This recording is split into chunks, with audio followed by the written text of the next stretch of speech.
angry wife is complaining about her husband spending all his time at the pub. "Every night, you go to the pub and leave me alone at home," the wife complains. So, one night he decides to take her to the pub with him.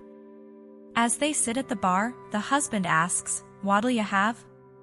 "Oh, I don't know," replies the wife, "the same as you I suppose."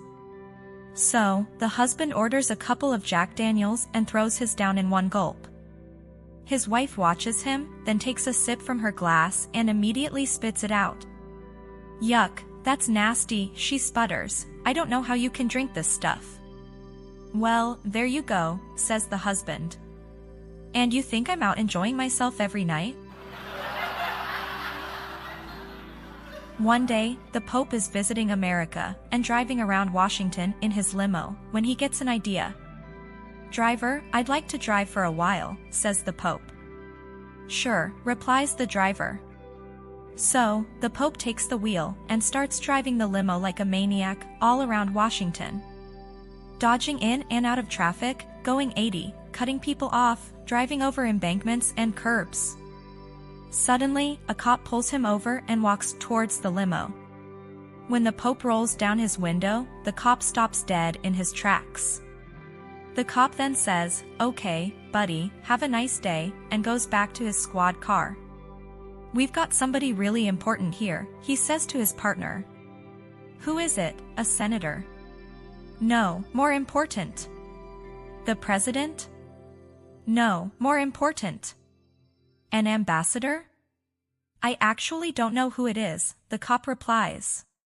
"But the Pope is his frickin' chauffeur." Two old guys are pushing their carts around Walmart when they collide. The first old guy says to the second guy, "Sorry about that. I'm looking for my wife, and I guess I wasn't paying attention to where I was going."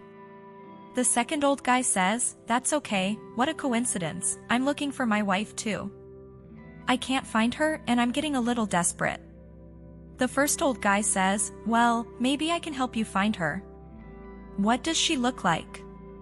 The second old guy says, "Well, she is 27 years old, tall, blonde hair, blue eyes, long legs and is wearing tiny shorts. What does your wife look like?" To which the first old guy says, "Doesn't matter. Let's look for yours." An amazing new supermarket opened in my neighborhood recently. It has an automatic water mister to keep the produce fresh. Just before it goes on, you hear the sound of distant thunder and the smell of fresh rain. When you pass the milk cases, you hear cows mooing, and you experience the scent of freshly mowed hay. In the meat department, there is the aroma of charcoal grilled steaks with onions. When you approach the egg case, you hear hens cluck and cackle, and the air is filled with the pleasing aroma of bacon and eggs frying. The bread department features the tantalizing smell of freshly baked bread and cookies. But I don't buy toilet paper there anymore. An elderly woman goes to the store and wants to buy some cat food. Cashier refuses to sell it to her, explaining, "We've had reports that elderly people are buying cat food and eating it themselves because it's cheaper. We need proof that you actually own a cat." The woman nods, leaves, and returns with her cat, at which point she is allowed to buy the food. Next week, same situation, but with dog food. Cashier refuses to sell it until she sees proof that she really owns a dog, at which point the woman brings in her dog. A week after that, she brings a box and puts it on a counter. "Smell it," she tells the cashier. Cashier does as asked and gags.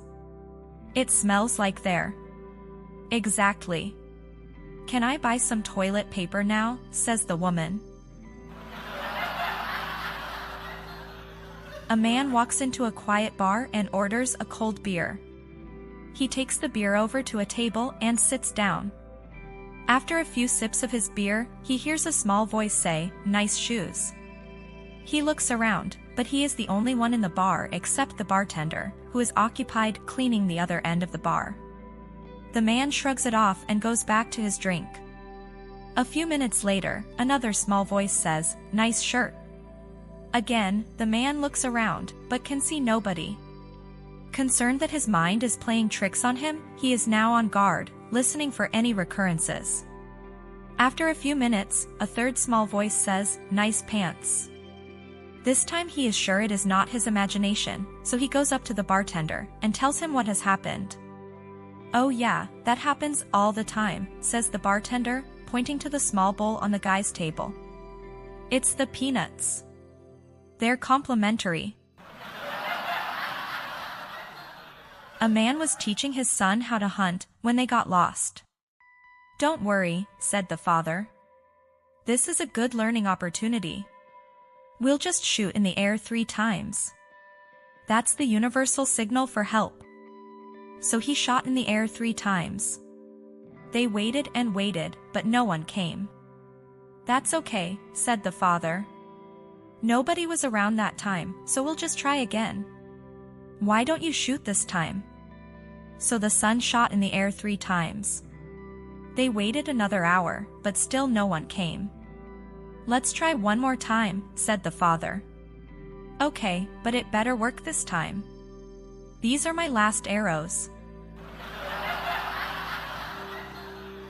The mental asylum was getting full and they had to discharge some patients.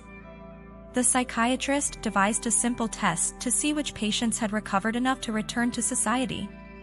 He assembled all the patients and drew a door on a chalkboard.